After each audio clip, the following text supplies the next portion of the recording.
బతుకమ్మ ఉత్సవాలకు సంబంధించి మరి ఇక్కడటువంటి ఎల్లమ్మ గుండమ్మ చెరువు మీద మరి గత చాలా సంవత్సరాలు అంటే నేను అనుకుంటా దాదాపు ఎవరికి తెలియదు ఎన్ని సంవత్సరాలు అప్పటి నుండి మరి పెద్దపల్లి పట్టణవాసులు ఎక్కడ బతుకమ్మ ఆడుకున్నా కూడా మళ్ళీ చివరగా ఇక్కడికి వచ్చి మళ్ళీ కొంచెం బతుకమ్మ ఆడుకొని బతుకమ్మలను తీసుకుపోయి మరి ఇక్కడ చెరువులో వేయడం అనేది ఆనవాయితీ.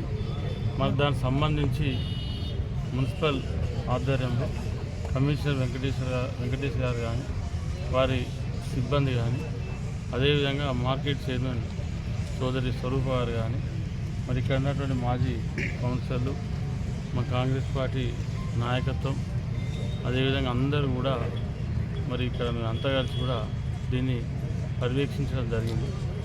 ఏర్పాటు ఎక్కడ కూడా తగ్గకుండా ఎలాంటి ఇబ్బంది లేకుండా మరి జరిగే విధంగా లైటింగ్ విషయంలో కానీ అదేవిధంగా మరి వచ్చిపోయేటువంటి ఎవరైతే సందర్శకులు ఉన్నారో వాళ్ళకు కూడా ఎలాంటి ఇబ్బంది లేకుండా మరి ఏర్పాటు చేయడం కోసం అన్ని ఏర్పాట్లు చేయబోతూ ఉన్నాం. మరి గతంలో ఏ రకంగానైతే ఎప్పుడు నడుస్తూ ఉందో అదే రకంగా ఇటు పోలీస్ సిబ్బంది కానీ ఇటు మున్సిపల్ సిబ్బంది కానీ మున్సిపల్లో పనిచేసేటువంటి వర్కర్స్ కానీ అదేవిధంగా అన్ని విధాలుగా మరి ఇక్కడ ప్రాబ్లం లేకుండా ఇబ్బంది లేకుండా మరి ఏర్పాట్లను చూడడం జరుగుతూ ఉంది.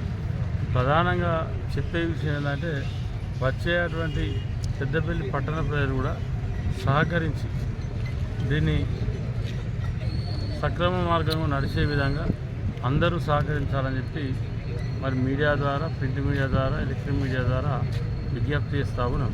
మరి అదేవిధంగా ముందస్తుగా బతుకమ్మ సద్దుల బతుకమ్మ శుభాకాంక్షలు పెద్దపల్లి పట్టణ నియోజకవర్గ ప్రజలకు అదేవిధంగా ముందస్తుగా దసరా శుభాకాంక్షలు.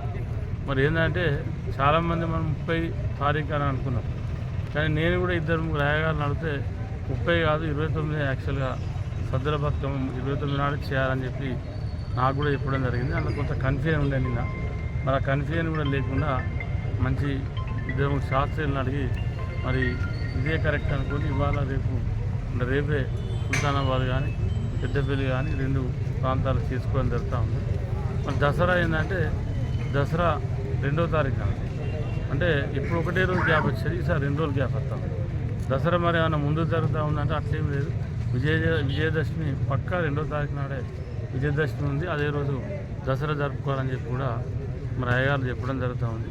కాబట్టి 29 సద్దుల బతుకమ్మ 2వ తారీఖు నాడు గాంధీ జయంతి రోజున విజయదశమి జరుపుకునే విధంగా అందరూ కూడా మరి ఇక్కడ ఏర్పాట్ల విషయంలో కూడా మరి విజయదశమికి సంబంధించినటువంటి ఆ ఏర్పాటు కూడా మరి మున్సిపల్ ఆధ్వర్యంలో జరుగుతాయి. కాబట్టి దానిలో అందరూ పాల్గొని దాన్ని కూడా విజయవంతం చేయవలసిందిగా మీ ద్వారా కోరుతాం.